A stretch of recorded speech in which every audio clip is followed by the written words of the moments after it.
Hola peregrinos, mi nombre es Sara Rosemena de Comunidad JMJ y hoy tengo al padre Pablo de Argentina. Primero, bueno, voy a dejar que se presente para comentarles de qué se trata este nuevo video que vamos a tener en el canal. Padre Pablo. Hola a todos, ¿cómo les va? Soy el padre Pablo Saboya de Argentina, de la diócesis de San Martín en Buenos Aires. Okay, perfecto. Bueno chicos, en este video me dije, bueno, saben que hay muchos de ustedes, bueno, conocen muchas de estas preguntas, pero hay personas que no, o gente que eh, está iniciando, entrando a la Iglesia Católica, o es de profesa otro tipo de religión. Y yo quería, bueno, aquí como hay muchos jóvenes que ven este tipo de videos y también en Instagram, quiero como que el padre, porque decía, bueno, puedo contestarla yo, pero yo no tengo tanto conocimiento, entonces preferí que un sacerdote nos responda las preguntas más buscadas en Google. Entonces, nada, pues vamos a comenzar con la primera pregunta que me asombró muchísimo y es, que si los católicos creen en Dios. Qué pregunta, Sí, es una pero de las está muy, preguntas. qué pregunta, pero está muy bien que se haga porque creo que es lo fundamental. Ahora, creer en Dios, uno a veces lo da por supuesto, pero no siempre es tan obvio, porque uno diría, creer en Dios sí es lo más básico de ser cristiano, por lo menos. Pero yo me haré una pregunta, si realmente el Dios en el que creemos los cristianos es el Dios de Jesús, porque hay muchas diferencias. Yo creo que muchas veces, al hablar de fe, como nos referimos a algo que nosotros no vemos, se nos puede fácilmente transformar como en un ídolo. Me refiero a lo siguiente, que primero, cuando hablamos de fe, estamos hablando de una situación sumamente humana que es hacer un acto de creer. Nosotros constantemente estamos haciendo actos de creer. Por ejemplo, no sé en Panamá cómo se dice, nosotros en Argentina decimos el colectivo, ¿no? Okay. El autobús. Ah, sí, Eh, el autobús. por ejemplo, algo tan simple como tomarme un autobús es un acto de fe. ¿Por qué? Porque yo quiero llegar a un lugar y hago el acto de fe de que ese autobús va al lugar que yo quiero ir. Si no, me tomaría otro. Yo no me pongo a comprobar a ver científicamente si va a ser el mismo recorrido siempre. Estamos haciendo un acto de fe. Actos de fe hacemos constantemente. Por ejemplo, la palabra creer también la usamos para decir que confiamos en alguien. Yo le creo a alguien, creo que es verdad lo que me decís. Tenemos varios sentidos de la palabra creer, pero siempre hay un margen en el creer que no nos deja lugar como a la certeza absoluta científica, pero sí hay una certeza del corazón. Entonces, en ese creer, como, entre comillas, el objeto de nuestra fe, que es Dios, no lo vemos, no tenemos experiencia empírica, decimos como hacemos experiencia de las cosas de la ciencia, a veces podemos estar creyendo en un Dios que no es el Dios cristiano. Y acá, para los que son cristianos y para los que no también, creo que la invitación tiene que ser a preguntarnos si ese Dios en el que yo creo es el Dios que nos vino a revelar Jesús. Porque, por ejemplo, alguien puede tener la imagen de un Dios que es sumamente castigador, o un Dios que está todo el tiempo observando mi vida, coartando mi libertad, y entonces parece que Dios es opresivo, es un Dios que no me deja ser libre, es un Dios que parece que me quisiera infeliz. Bueno, pero ese no es el Dios de Jesús. Tal vez son imágenes que nosotros recibimos de Dios, pero no son el Dios de Jesús. Entonces, si creemos en Dios, digo, sí, pero no es tan obvio. Tendríamos que preguntarnos cuál es ese Dios en el que creemos. Y tal vez lo que tengamos que hacer sea como romper un poco esa imagen de Dios distorsionada que podemos llegar a tener. ¿Cómo lo hacemos? Yendo al Evangelio. El Evangelio de Jesús va a ser siempre como el criterio para darnos cuenta si ese Dios en el que creemos es el Dios cristiano o no. Sí, muy interesante, la verdad que sí, porque a veces, como usted dice, uno se queda con ese Dios castigador del Antiguo Testamento y no, y piensa que uno tiene que ser ¿sabes?, ser perfecto y demás, o si no, Dios no te va a querer, y no, Dios es como usted dice, el Dios también de Jesucristo, que nos ha traído este Nuevo Testamento, y bueno, me parece muy interesante. Sí, además, fíjate, por ejemplo, si yo miro con quiénes se juntaba Jesús. Jesús, justamente con los que tiene problemas siempre es con los que se consideraban perfectos, los fariseos, los escribas. El círculo que rodea a Jesús es un círculo de gente que lo que menos era perfecta. Entonces, si esas son las opciones de Jesús, bueno, tendremos que ir por el mismo lado. Bueno, perfecto. Vamos a la segunda pregunta, que creo que es como la más común que le hacen a todos los católicos. ¿Los católicos adoran a María, a la Virgen María? ¿Y los católicos, cuál es el verbo? Adoran. Adoran. No, los católicos no adoramos a la Virgen. La adoración es solo para Dios. En el cristianismo tenemos varios modos de distinguir nuestro culto, no es todo lo mismo. Yo no puedo poner en el mismo nivel a Dios, a la Virgen o a los santos. Existe el culto de adoración que se reserva solo a Dios, solamente a Dios se adora, como toda la escritura atestigua, es frente a Él ante quien doblamos la rodilla, solamente Él es el Señor. Ningún otro ser, ninguna otra criatura, por más excelsa que sea, puede ocupar su lugar, ni la Virgen, ni los santos, ni los ángeles. Pero en el culto cristiano existe también el culto que el catecismo llama de latría, significa poder rendir un homenaje a otras criaturas creadas por Dios, por supuesto, que nos marcan como un camino de santidad. En este caso, la Virgen, la Madre de Jesús, ocupa un lugar como preeminente dentro de esa constelación grandísima de santos y de testigos. Entonces, el culto cristiano distingue, la adoración es solo para Dios. La Virgen y los santos, a ellos los veneramos con un culto de latría, es decir, con una reverencia, como dándonos cuenta de lo importante que son también como compañeros de camino. O sea, que sí veneramos a la Virgen y a los santos, más no Sí la los adoramos. Exacto, sí los veneramos. Y en esto por ahí de los santos, digo, los santos están canonizados, alguien llega a ser santo porque está canonizado por la iglesia, ¿no? Porque oficialmente se lo reconoce. Pero mientras yo sostenga que reconozco la santidad de aquellos que la iglesia reconoce, yo puedo tener más devoción por uno o por otro, ¿no? A veces la devoción es muy personal, entonces no es que todos los santos yo los voy a venerar con el mismo nivel de intensidad, no, porque entra ahí la devoción. Yo por un santo puedo sentirme más cercano por su vida, por su intercesión, por lo que sea, y por ahí no con otro. Pero lo importante es que yo confiese la comunión de los santos, que todos los bienes espirituales de la iglesia circulan por nuestra oración y después por devoción puedo estar más cerca de uno o de otro. Es como un modelo a seguir. Exacto, exacto.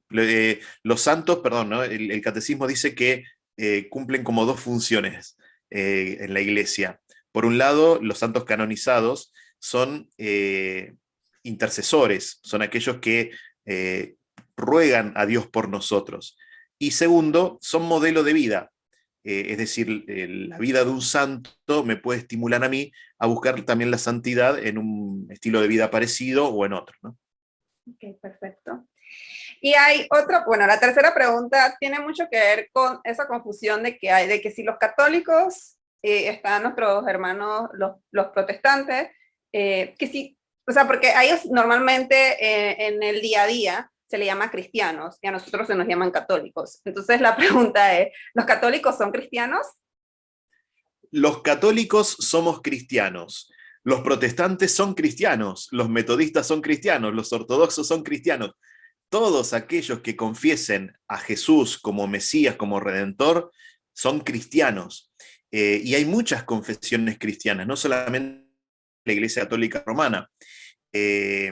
Ahora, nosotros, católicos, convendría decirnos católicos romanos, porque, por ejemplo, las iglesias ortodoxas también se consideran, se llaman a sí mismas católicas. Entonces, el tema de las denominaciones es medio complejo, pero algo que me gustaría decir es que cuando yo estoy con, por ejemplo, un protestante o con un ortodoxo o con un anglicano, no estoy con alguien de otra religión. Es incorrecto decir que, por ejemplo, un luterano es de otra religión, porque de otra religión es un judío, un musulmán, un budista, pero no un luterano o un ortodoxo. ¿Por qué? Porque somos de la misma religión, que es la religión cristiana. Todos aquellos que confesemos a Jesús como Mesías, somos cristianos. Después tenemos distintas denominaciones, que bueno, ahí entra lo que se llama el diálogo ecuménico. Después, con personas de otras religiones que no confiesan a Jesús como Mesías, con ellos es otro diálogo, que es el diálogo interreligioso. Por eso es lindo que sepamos distinguir estas cosas y saber que más allá de las cuestiones doctrinales que haya, ¿no? Que hay que seguir como buscando y puliendo un poco, la principal tarea de toda confesión cristiana y de toda religión, creo yo que es buscar el bien común de esta humanidad. Más allá de las diferencias doctrinales, litúrgicas o de tradiciones que podamos tener. Toda religión está para la paz y toda confesión cristiana también está para la paz y para una mayor y mejor humanidad. Mira, interesante. Eso sí, yo no lo sabía, que todos éramos la misma religión. Sí sentía como, los evangélicos es una religión, cada uno con su religión. Y por lo menos yo soy catecúmena y yo soy, bueno, católica catecúmena. Así, entonces uno siempre, como usted dice, uno se pone como etiquetas. Claro. Pero al final todos estamos como en la misma sintonía y somos todos cristianos. Sí. Okay. También, Uh-huh. también algo que habría que decir es que lamentablemente no todas las confesiones o denominaciones cristianas tienen el mismo sentir ecuménico, no todos se unen a este diálogo ecuménico y algunas tienen una mentalidad más cerrada. Esto también hay que Claro. decirlo. No todas las confesiones cristianas están abiertas al diálogo, pero bueno, con los que sí están abiertos seguimos haciendo camino. Ok, perfecto. Bueno, ahora vamos a sí, los católicos, ¿por qué? Los por qué. Por lo menos, una de las preguntas es, ¿los católicos por qué se persignan? ¿Por qué se persignan? Cuando, Atención, los católicos tenemos dos señales de la cruz. Una es persignarse y otra es santiguarse. ¿Sí? Santiguarse es la habitual señal de la cruz que marcamos sobre nuestro cuerpo, que decimos en el nombre del Padre, del Hijo y del Espíritu Santo. ¿Sí? Marcar la señal de la cruz sobre el propio cuerpo es ya una confesión de fe, porque estoy asumiendo en mí la redención de Jesús. Esa cruz en la que Jesús dio su vida, yo la marco sobre mi cuerpo porque quiero de alguna manera estar yo unido también a la Pascua de Jesús. Y cuando decimos en el nombre del Padre, del Hijo y del Espíritu Santo, estamos confesando nuestra fe en un Dios trinitario, un Dios que es comunidad, un Dios que no es un ser solitario, sino que nos llamó también a su comunión y a la comunión entre nosotros. Entonces, miren, ya con hacernos la señal de la cruz estamos diciendo un montón de cosas. Estamos diciendo en qué Dios creemos y quién es Jesús para nosotros, que nos queremos unir a su Pascua. Después, el santiguarse, que es otra, el persignarse, que es lo que vos me preguntabas, es hacernos tres señales de la cruz, una en la frente, una en la boca y una en el pecho, que si alguno fue a misa en algún momento, ven que es esta triple cruz que nos hacemos antes de escuchar el Evangelio, ¿no? ¿Se acuerdan? Entonces, estas tres cruces que están antes del Evangelio en la misa, tienen muchos significados, pero yo me quedo con uno que me sirve para entenderlo, y es que la palabra que escuchamos, el Evangelio que nos es proclamado, lo queremos entender, por eso la cabeza, lo queremos proclamar, por eso la boca, lo queremos guardar, justo por el micrófono no se ve, pero estoy haciendo la cruz acá, lo queremos guardar en el corazón como María en el Evangelio, que se nos dice un par de veces que María guardaba todas estas cosas en el corazón. Entonces, al hacernos tanto la señal de la cruz con la cruz o las tres crucecitas, estamos haciendo una confesión de fe en el Dios en el cual creemos.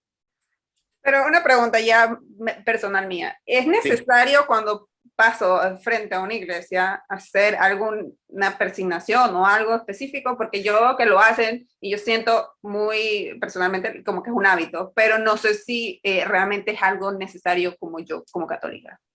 No es, a ver, no es obligatorio.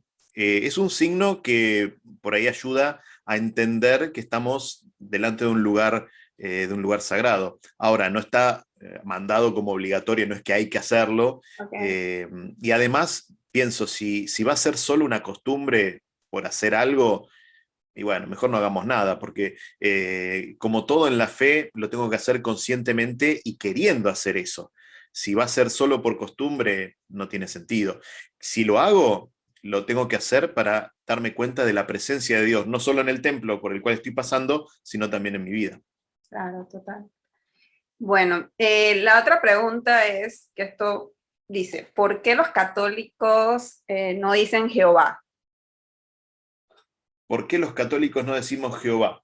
Porque, ¿saben qué, amigos míos? Jehová no es un nombre de Dios que esté en la Biblia. Eh, en la Biblia, en el Antiguo Testamento, es complejo toda esta cuestión del nombre de Dios, pero en hebreo se escriben solamente las consonantes, no hay vocales en el Okay. idioma hebreo. Entonces, cuando Israel escribe el nombre de Dios, escribe solamente las consonantes.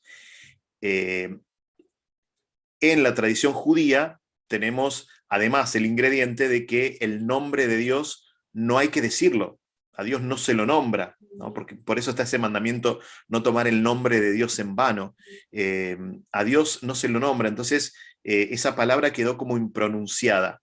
Nosotros la traducción que hacemos es Yahvé, ¿no? De esas cuatro letras hebreas. Si queremos traducir ese nombre de Dios que está en el Antiguo Testamento, deberíamos decir Yahvé.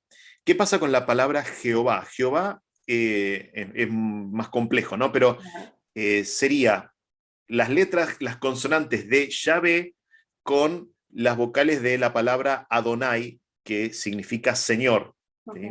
Okay. Entonces, se hizo una mezcla y quedó ese nombre Jehová que lo utilizan los que se llaman los testigos de Jehová, que en realidad son los únicos que usan ese término, pero en realidad es una distorsión, no corresponde. No El corresponde. nombre en el Antiguo Testamento es Yahvé.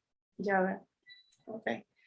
Eh, y ahora, bueno, hay algunas otras preguntas que tienen que ver con eh, qué pueden hacer los católicos. Por lo menos, los católicos pueden tomar alcohol. Ay, sí, si no, no podría ir a tomar cerveza con mis amigos. Eh, no veo por qué no podría. El tema, a ver, con el alcohol, por supuesto, y con cualquier otra cosa, es que yo use de las cosas y no que las cosas me controlen a mí. Un problema es cuando, en el caso del alcohol o de, no sé, el cigarrillo o lo que sea, eh, cuando se me convierte en una adicción, por supuesto que es algo que tenemos que superar. ¿Por qué? Porque Dios nos regaló esta vida, Dios nos regaló este cuerpo, y es tarea del cristiano, por ser humano y por ser cristiano, de cuidar esta creación que somos. Somos un regalo y somos templo del Espíritu, dice San Pablo. Por lo cual, el simple hecho de tomar alcohol no es una cosa negativa en sí misma. Ahora, si yo necesito del alcohol para vivir o me excedo en el uso del alcohol y hago cosas que no corresponden o primero me estoy dañando a mí mismo y segundo que bueno, no estoy cuidando este templo de Dios que soy yo. Entonces, respondiendo a la pregunta, poder tomar, sí, por supuesto, a mí. Y es una de las cosas que más me gusta. Acá no sé cómo será en Panamá, pero acá en Argentina, en Buenos Aires por lo menos, ir a tomar una cerveza es algo muy, Sí. muy común y es el momento, bueno, ahora con el coronavirus está un poco disminuido, pero es el momento de encuentro, donde podemos distendernos, hablar, charlar, divertirnos, y es muy lindo. De hecho, acá en el barrio donde vivo yo hay muchas cervecerías. Una está enfrente de la parroquia, justo, así, a 10 metros. Así que el lugar está siempre disponible. Pero bueno, mientras uno sepa utilizar las cosas, más si es para el encuentro, perfecto. Sí, Todo lo que sea excesivo y nos dañe, eso sí, tenemos que tener cuidado.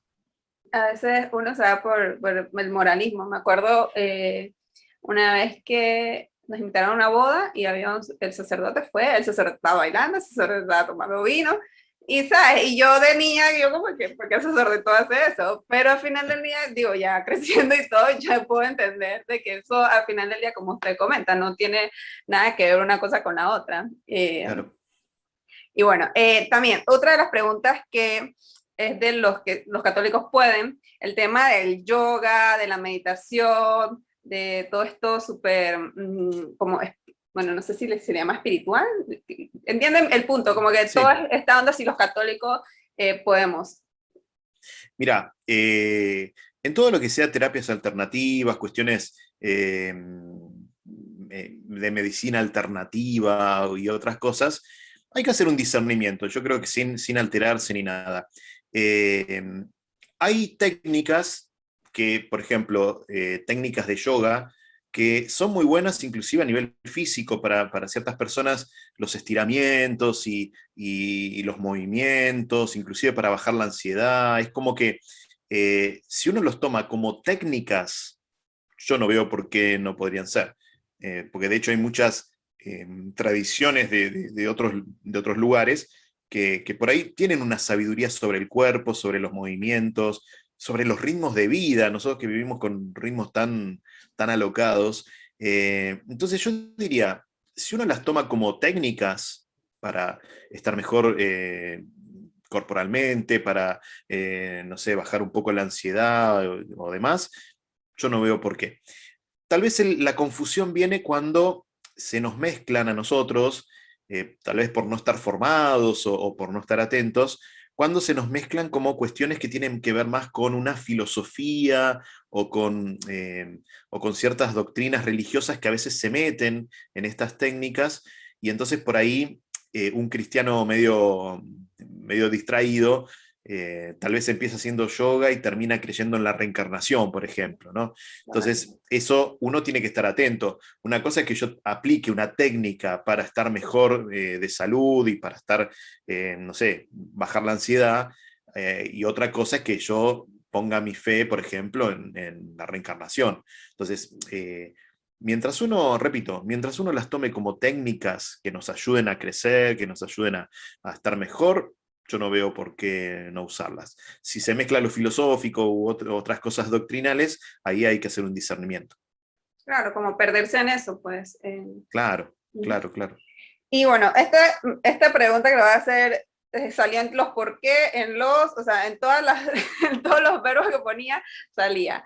¿Por qué los católicos adoramos, según lo que dice Google, Sí. imágenes si la Biblia lo prohíbe? La Biblia, cuando prohíbe las imágenes, no prohíbe cualquier imagen, sino, a ver, en la tradición de Israel tenemos dos cuestiones de por qué se habla de las imágenes.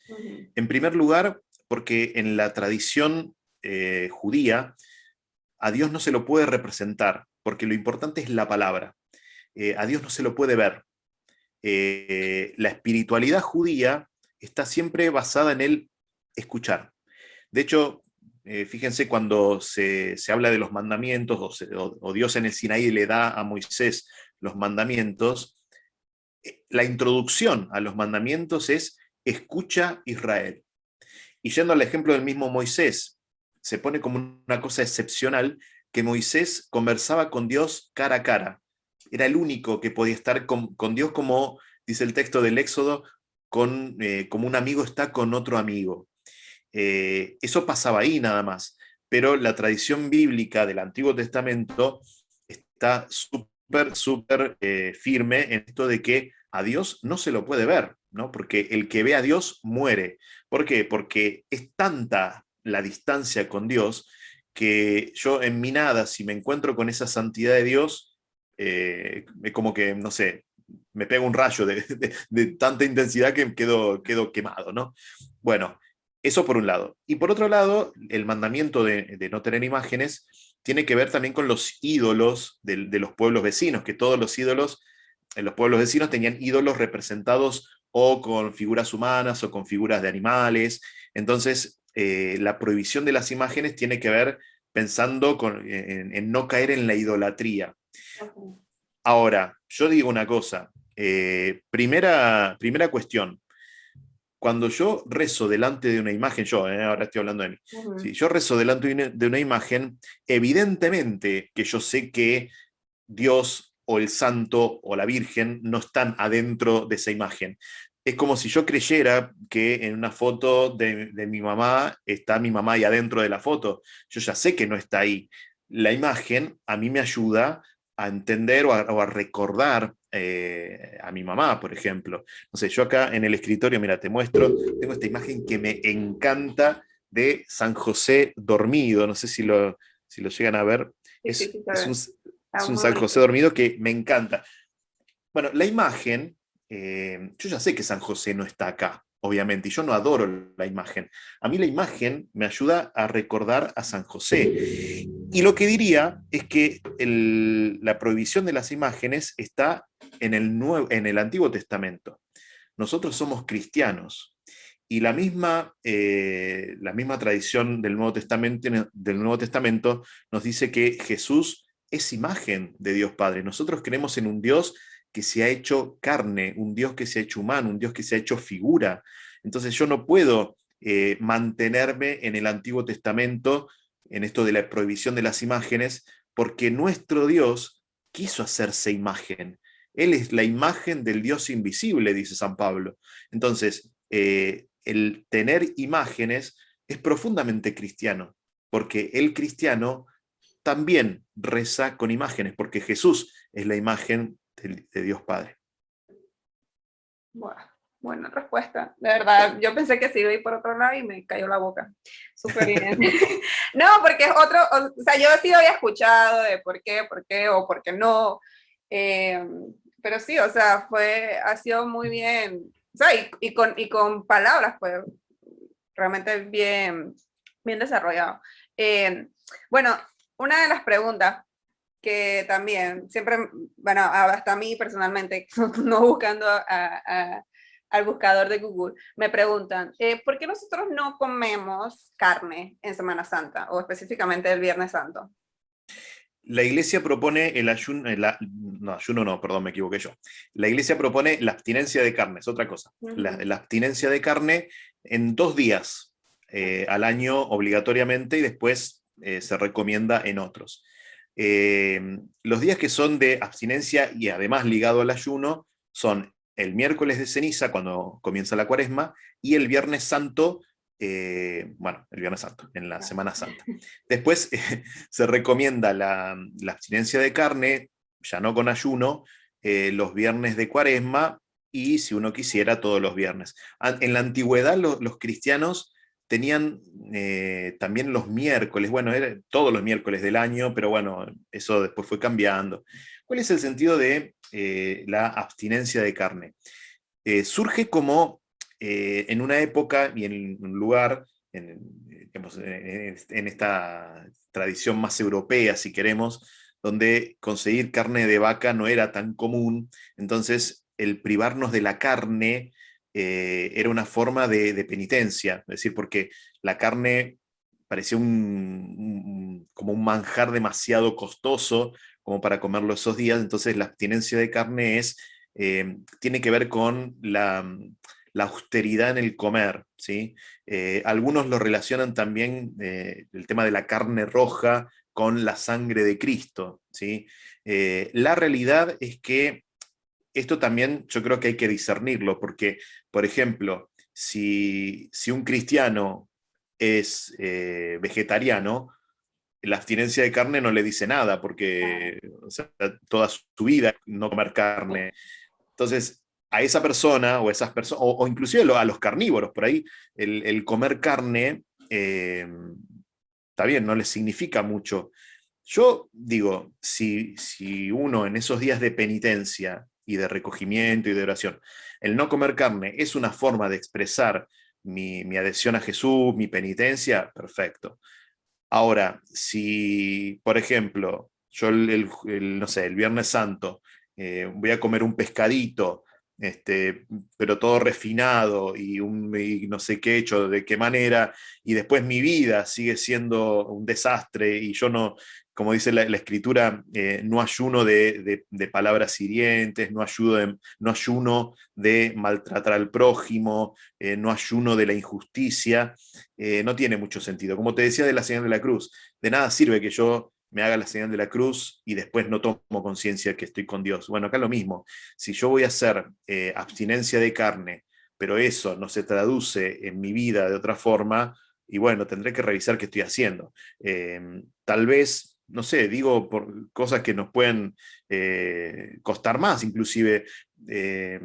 Algunos obispos no coinciden con esto, pero bueno, a mí me parece que como terapia espiritual puede ser. Por ejemplo, ¿por qué no ayunar esos días, ayunar de internet, ayunar del teléfono, ayunar de malas contestaciones? Bueno, habría que ver de qué tengo que ayunar, ¿no? Y de qué me tengo que abstener. Entonces, o sea, con lo que entiendo es más como, ¿sabes? Un sacrificio o algo que hacíamos, pero no tiene que ver tanto con el tema de la carne per se, de que la carne era pura. O sea, por lo que usted explicó en su momento, pero ahorita no está, porque es que la carne tiene algo, como hay otras religiones que no comen cierto tipo de alimentos y ellos tendrán también su historia de por qué. Entonces, No, realmente no, no. el tema de la carne no es eso. No es porque la carne tenga algo, imagínate decirle eso a un argentino, que nosotros vivimos comiendo carne. Seríamos las personas más condenadas del mundo. Eh, la carne en sí misma no tiene nada, es simplemente El el símbolo. sentido y el significado que nosotros le damos. Atenti a esto que leímos en el Evangelio este domingo, el otro, el Evangelio de Marcos, donde Jesús dice, no hay nada exterior al hombre que pueda mancharlo. No hay, con esto se declaran puros todos los alimentos, no hay nada exterior que me pueda manchar. ¿Qué es lo que mancha al hombre? Es lo que sale del corazón, ¿no? Lo exterior no me mancha, lo que me mancha el corazón es lo que sale de mí. Mis injusticias, mis caprichos, mis enojos, mi modo de relacionarme violento, bueno, estas cosas son las que manchan. Ok, la otra pregunta, o sea, como católicos tenemos muchísimos cantantes con músicas hermosas que representan nuestra fe, pero también hay música muy bonita y chévere de escuchar que son cristianas, aunque ya usted explicó el tema del cristianismo, pero está hablando de, bueno, nuestros hermanos los protestantes. Entonces, sí he escuchado, y aquí también lo preguntan, pero también he escuchado de que siempre como que, pero ¿por qué escuchas música cristiana, como le llamamos en el día a día? O no se puede escuchar su música, mejor escucha tu música católica. Entonces, o sea, ¿hay algún problema o por qué los católicos, realmente esta es la pregunta que dice ahí, ¿por qué los católicos, no, sí los católicos pueden escuchar música cristiana? Esa es realmente la pregunta que sale en Google. Bueno, al hablar de música yo lo ampliaría a cualquier expresión artística. Okay. Los cristianos y cristianas tenemos que tener un corazón abierto a todo lo bello, porque lo bello es un destello de Dios. Entonces, todo lo que transparente algo de esa belleza no puede quedar excluido. Tal vez haya cuestiones por ahí, en alguna canción, no tengo ningún ejemplo realmente porque de alguna canción que no se pueda escuchar. Porque en general, a ver, por más que sea música no católica, yo no he escuchado ninguna canción que diga, por ejemplo, no sé, no escuches al Papa, no sé, algo así, nunca escuché algo semejante. Las canciones le cantan a Jesús, Sí. muchas toman textos bíblicos, entonces yo no veo por qué una canción que sea de un autor o de un cantante cristiano no católico, no entiendo por qué no se podría escuchar. Yo consumo música no católica, he ido a recitales de artistas no católicos y no pasa nada. Y éramos muchos, ¿eh? No, no es que estaba yo solo, éramos muchos. Entonces, mientras no haya algo que contradiga directamente lo que nosotros creemos, todo lo que sea bello y nos acerca a Dios es bienvenido. Porque además ahí también es como la devoción, entra también como el sentir digamos, de la expresión artística. Hay expresiones que me acercan más, otras que menos. Entonces, si hay un artista que no es católico, pero que realmente con la belleza de su música me cautiva y me ayuda a rezar y a llegar a Dios, no veo por qué no hacerlo. Ok, perfecto. Y bueno, la última pregunta, así de las largas que quería preguntarle, es que si nosotros creemos en el purgatorio, es bueno, lo que sale ahí. Y Creemos en el... antes que Sí. responda sobre la música católica y no católica, a veces yo entiendo por qué algunos católicos dicen como que, escucha, y el tema no es tanto escucha o no escucha, apoya a tu cantante católico, a este grupo nuevo que está saliendo, para que al final también, o sea, lo animemos a que siga con ese arte pues que tiene, y es bonito pues apoyar. Pero una cosa es apoyar y otra cosa es querer como satanizar de que, no, si no lo haces, entonces está mal o ya le está dando la espalda a la iglesia. Entonces, Claro. no entrar como que en esas cosas, sino que es más dar como un mensaje de que vamos a apoyar, vamos a ir a su evento y demás. Entonces, bueno, ahora sí. Sí, ¿Creemos tal en el cual. purgatorio? Uh-huh. No, digo algo por eso. Dos cosas. Por un lado, Uh-huh. que apoyar a uno no significa satanizar al otro, no es Claro. sinónimo. Y además también lo segundo que diría es, un artista puede ser católico, pero puede no gustarme su música. Bueno, es verdad. También tengo derecho a que no me guste. Por ahí hace una música que no me gusta y Y no lo si voy nos a guiamos, consumir y por si nos guiamos un obligación. poco con el tema de, yo no música católica, o sea, música también que era pero no la quise incluir, pero bueno, también salía, como que si nosotros podemos escuchar tipo música que no sea ni cristiana ni católica, o sea, música que se le llama del mundo, pues, o sea, reggae, salsa, merengue, típico, o sea, Sí, que sí. sí, no hay ningún Sí, problema con eso. no hay ningún problema. Inclusive, a ver, por supuesto, no sé, ahí puede ser que algunas letras sí pueden estar en contradicción con mis valores, pero yo digo, los cristianos tenemos que saber ser atentos a todos esos destellos de verdad, de bondad, de belleza que hay también en las expresiones no necesariamente cristianas.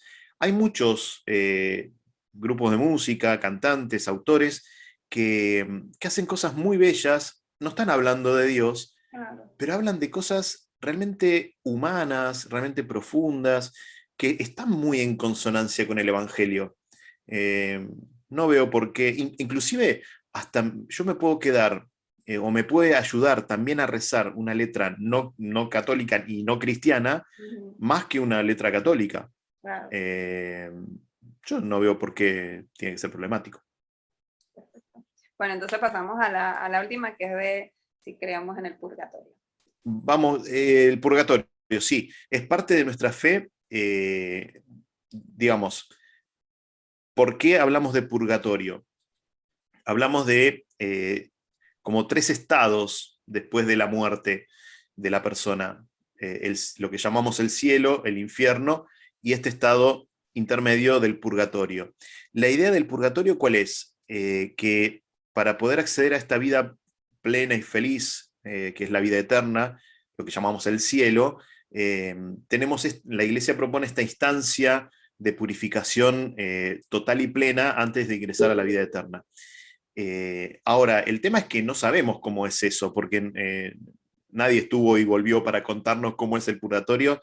Entonces, puede ser tal vez un instante, puede ser... O sea, lo que pasa es que no, la eternidad no podemos medirla con nuestras categorías de tiempo, porque Okay.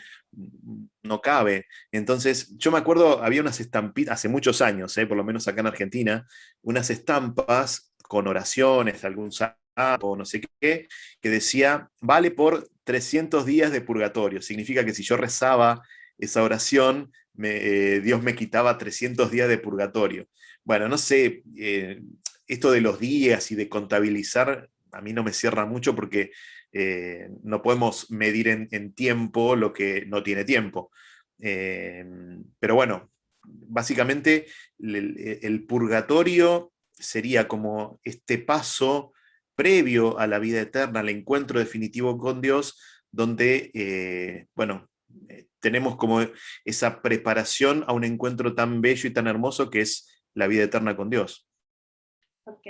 Y bueno, antes de pasar a las preguntas rápidas, sí quería una mía personal. Sí. Eh, ¿Por qué nos confesamos con sacerdotes y no yo con Dios directamente? ¿Por qué lo hacemos? Porque así lo dijo Jesús, básicamente, ¿no? Eh, cuando Jesús deja a los discípulos, después de la Pascua, el poder de perdonar los pecados, esto está en el Evangelio de Juan, eh, Jesús confía a la iglesia, a sus apóstoles que estaban ahí, el poder de perdonar los pecados en su nombre. Ahora, tal vez si yo hablo con alguien que le cuesta confesarse, porque entiendo que la pregunta no es tanto comprender esto, sino que a veces hacemos esta pregunta porque entendemos la necesidad del perdón, pero nos cuesta que sea con un sacerdote que tal vez es tan pecador o más que yo. Eh, yo entiendo que el confesarse con otra persona, además de este primer, la motivación es que Jesús lo dejó así, punto. Claro. Ahora, ¿cómo lo explicamos? Yo creo que el perdón es una realidad muy compleja, ¿no? La herida y el perdón. Nosotros cuando necesitamos y experimentamos la necesidad de ser perdonados, necesitamos al mismo tiempo que ese perdón se haga concreto. ¿Qué significa? Que cuando estoy con otra persona y le cuento esto que me pasa, no solamente tengo la garantía de que Jesús me dijo que por esta persona me llega el perdón y no es el sacerdote. Cuando en la absolución yo digo, yo te absuelvo de tus pecados, no soy yo, Pablo, el que está diciendo eso, es Jesús, que por intermedio por el ministerio de la iglesia, como dice la oración, perdona los pecados. Sino que me parece que también es una instancia donde podemos como poder objetivar un poco lo que me pasa, ¿no? Si yo me confesara solo con Dios, podrían ocurrir dos cosas que son extremas. O me perdonaría demasiado fácil, ¿no? Como decir, bueno, acá no pasa nada, vamos, seguimos para adelante. O todo lo contrario, sería durísimo conmigo mismo, ¿no?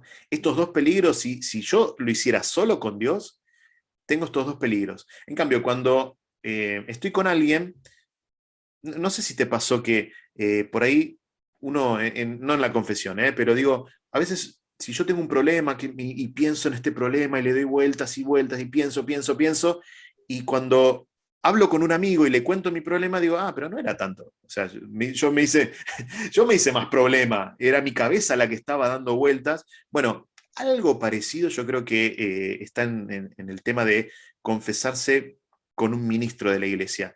Llevo mi necesidad de perdón para no caer ni en la autojustificación, decir que yo no hice nada, que yo estoy todo bien, porque tal vez tenga que crecer en algo, o caer en esta, como este castigo permanente que nosotros somos nuestros peores jueces. Nosotros somos nuestros peores jueces. Entonces, tener a alguien que me evite una cosa y la otra, yo creo que es muy positivo.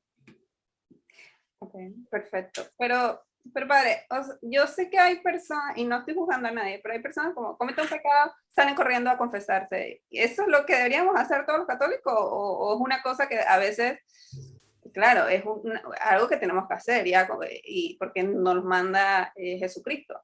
Pero también no vivir como con esa cosa de que, con ese miedo como que, ay no, porque que yo tengo que confesar porque no me he confesado, o sea, no sé, yo siento que a veces algunos católicos viven con eso, pues de que mínimo la confesión es la salvación, o sea, tienen que estar ahí constante Y bueno, y cada quien vive su fe de su manera diferente, pero sí quiero como que saber, pues, porque en ese No, sentido. está muy bueno que lo preguntes, porque eh, puede pasar que este tipo de personas sean lo que se consideran personas escrupulosas, es decir, que todo el tiempo están pensando que lo que hicieron es pecado. Entonces, moví este vaso y no sé si estuve bien y lo tengo que preguntar.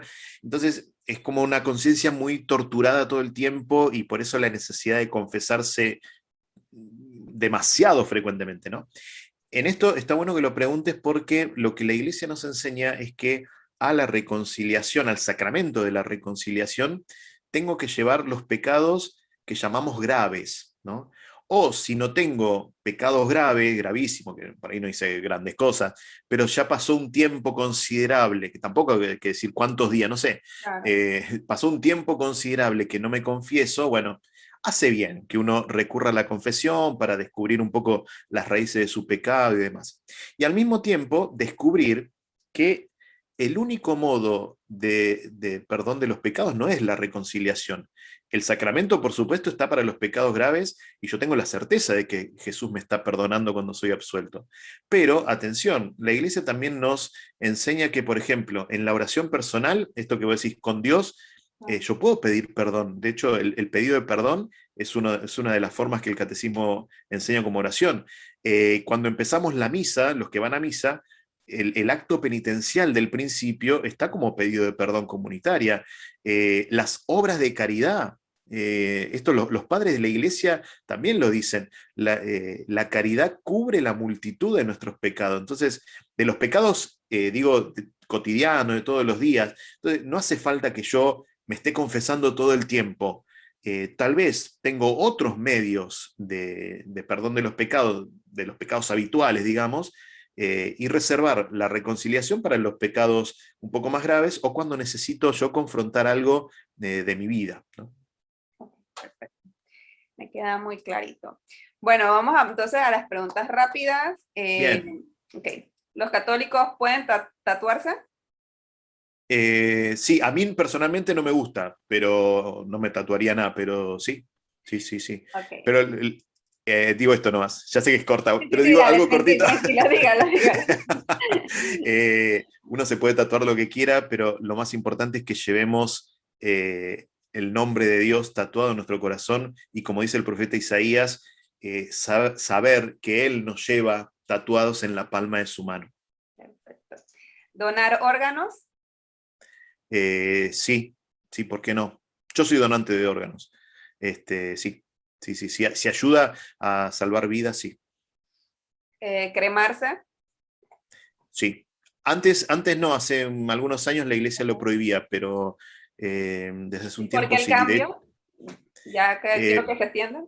¿Por qué el cambio? por- porque antes se consideraba que la cremación era como un insulto para el cuerpo, era como negar la posibilidad de la vida eterna. Después, a ver, la reflexión teológica también cambió mucho y nos dimos cuenta que por más que no haya cremación, los cuerpos se descomponen. Entonces, no, bueno, la iglesia fue avanzando un poco en su reflexión y hoy se permite la cremación y de hecho muchas iglesias tienen cinerarios donde se depositan las cenizas. Yo en esta parroquia tenemos un cinerario también, así que bueno, Sí, se puede. igual en la mía. Y bueno, la última, comer carne de cerdo. Ay, sí, me encanta. Y aparte es más barata que la carne de vaca y es muy rica. Es más saludable y tiene menos grasa, así que se puede. Eso en la tradición judía no se puede, ¿sí? Recuerden esto que ya dije con lo de carne de vaca. No hay ningún alimento prohibido, no hay nada exterior al hombre que pueda mancharlo. Es del corazón de donde salen las malas intenciones y lo que mancha al hombre. Y esta es la razón por qué otras religiones o otras hacen eso, porque sienten que la carne de cerdo, o bueno, no sé si eso no va a lo que usted sabe, porque estamos hablando del tema de católico, pero Sí, sí, pero por lo ejemplo, hacen por eso.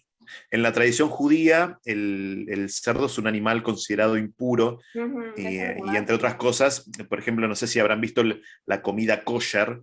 tiene un estilo de preparación, también es más complejo, ¿no? Pero es comida como preparada para aquellos que consideran que son impuros ciertos alimentos. Bueno, listo. Bueno, entonces, no sé si quiera dar unas palabras para finalizar el video y ya después yo me despido de los No, peregrinos. agradecer.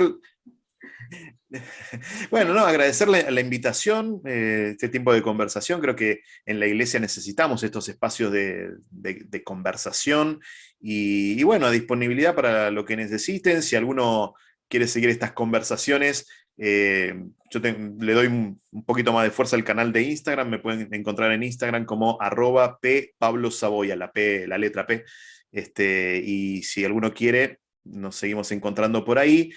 También tengo un podcast en Spotify, ando bastante activo en las redes, así que si alguno me quiere buscar por ahí, bienvenido.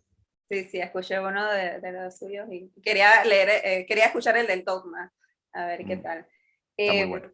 Bueno, peregrinos, gracias por acompañarnos. Como dice el padre, es importante este tipo de conversaciones porque aunque yo llevo desde que nací, antes de nacer, mejor dicho, desde la panza de mi madre en la iglesia católica, hay cosas que a veces uno lo hace pues, por hábito, porque así es, y no entiende como que el significado de las cosas que uno hace, pues. Y nada, me encantaron todas las respuestas que dio el padre, y bueno, espero que hayamos podido aprender un poquito más de nuestra iglesia.